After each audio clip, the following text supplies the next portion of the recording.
Hello. So today we'll start with IaaS infrastructure as a service and hybrid cloud.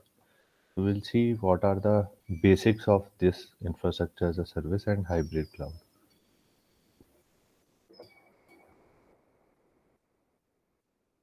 First of all, we'll learn about orchestration and virtualization.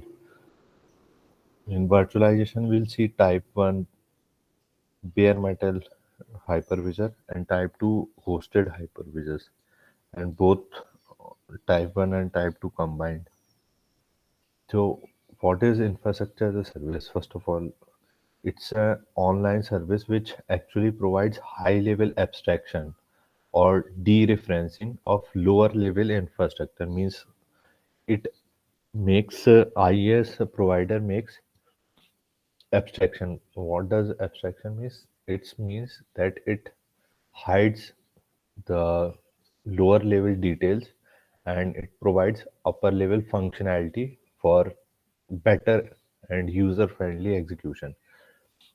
So the IaaS provider manages infrastructure and builds some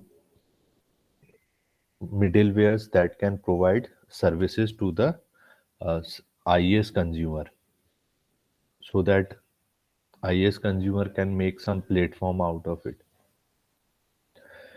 So what type of resources or infrastructure are being dereferenced?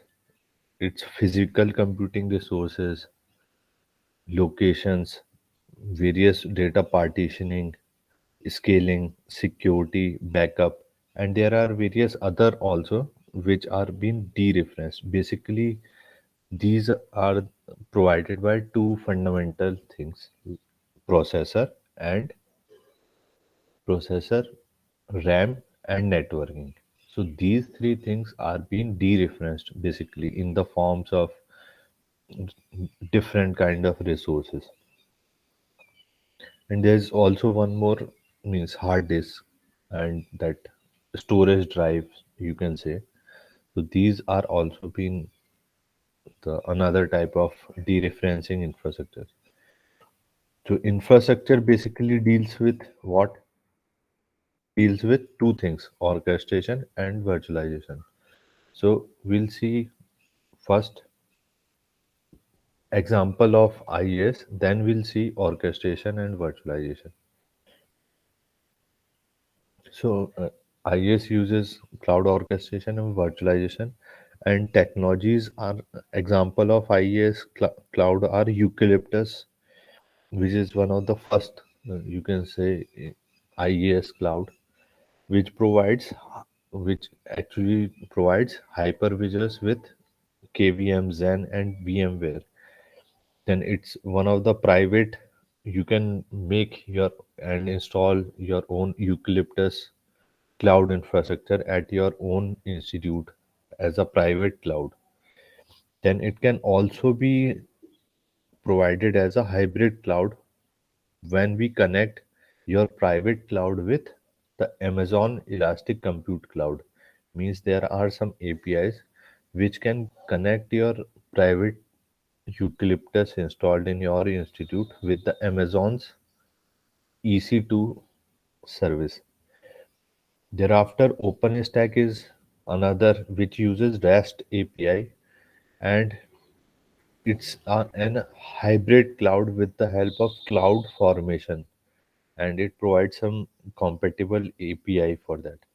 Then Apache Cloud Stack, it is again private cloud, and it is being installed and virtualized with the KVM, VMware, ESXi, Zen server.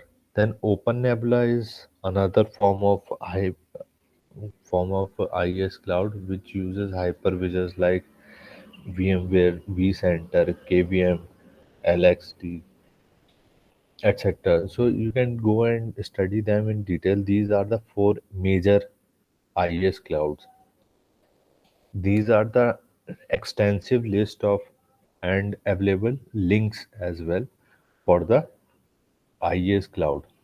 So what are the other names? Bluemix, CloudBot, Cloud Foundry, Engine Yard is one of the famous one. Nimbus is also famous. Microsoft Azure, most of the most of you know already about that. Oracle Cloud.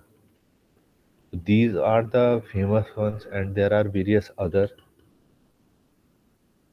cloud platforms that you and their aligned detail and their APIs you can study. Thereafter, we'll see orchestration. What does it mean by doing orchestration in the infrastructure as a service or cloud computing? Means it is automatic configuration and coordination and management. Means you have to do administrative level and management level things with the service oriented architecture, virtualization at the hypervisors level, provisioning, that is, it should not go over provisioning, it should not have under provisioning.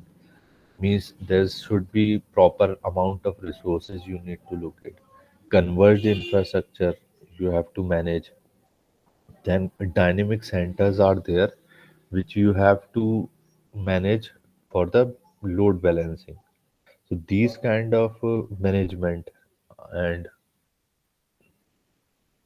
things are said to be orchestration in the cloud computing. It's similarly like an orchestra in the musical system. So one person who's standing in between, he do the orchestration for the various kinds of music forms.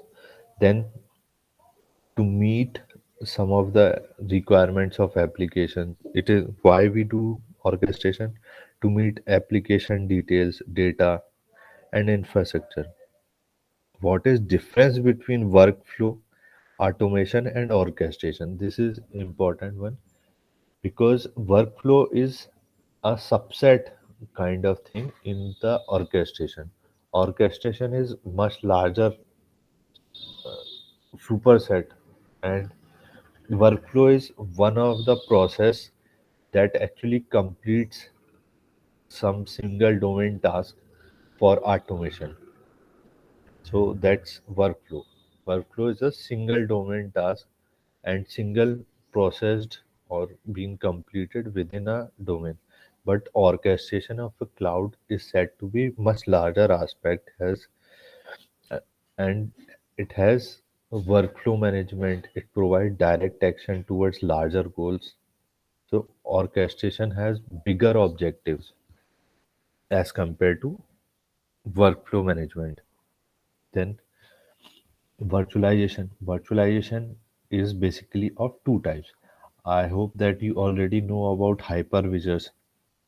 Hypervisors can actually be run on one or more virtual can run one or more virtual machine uh, with the help of host machine.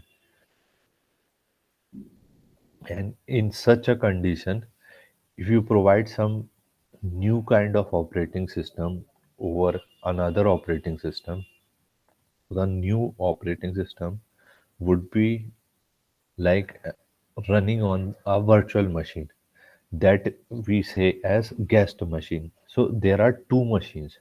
One is host machine, another is guest machine. What is purpose of hypervisor? Hypervisor manages between these two things and it provides guest machine over some host machine. How it provides? It do virtualization of resources, infrastructures. What does it mean by virtualization of resources? It means various RAM, various size RAM, various size processor at the two, three machines can be combined together and provided as a single joint unit. That is one of the form of doing virtualization. Plus you have suppose 64 GB RAM and you just need a machine with 16 GB of RAM. So what you can do, you install a hypervisor and you actually do the creation of another machine, a virtualized machine with 16 GB of RAM, and you install operating system using that 16 GB of virtualized machine. This is what it. This is what the purpose of hypervisor. What are the type of hypervisor? There are two type of hypervisor: type 1, type 2. In the type 1, basically have bare metal hypervisor, where you actually do install the hypervisor directly at the silicon level. Means RAM and processor is there, and on top of that you installed a hypervisor, and on that hypervisor you are installing what? Multiple operating systems. So it is bare metal hypervisor. Then the two second kind of type 2 hypervisor is hosted hypervisor. I hope that you would have 16 GB of RAM laptop or higher version of laptop, and you were thinking to have a Linux operating system as well if you have already installed with Microsoft Windows. So what you do, you install VMware as a, or VirtualBox as a virtualizing software or middleware. So you, in that VMware or VirtualBox, you create a virtualized or a image of an machine over your operating system Windows, and in that virtualized or image of Linux that you will install, you suppose you have 16 GB of RAM in the hardware level and you want only 8 GB of RAM Linux. So on the virtual machine, you create an image of 8 GB of RAM in the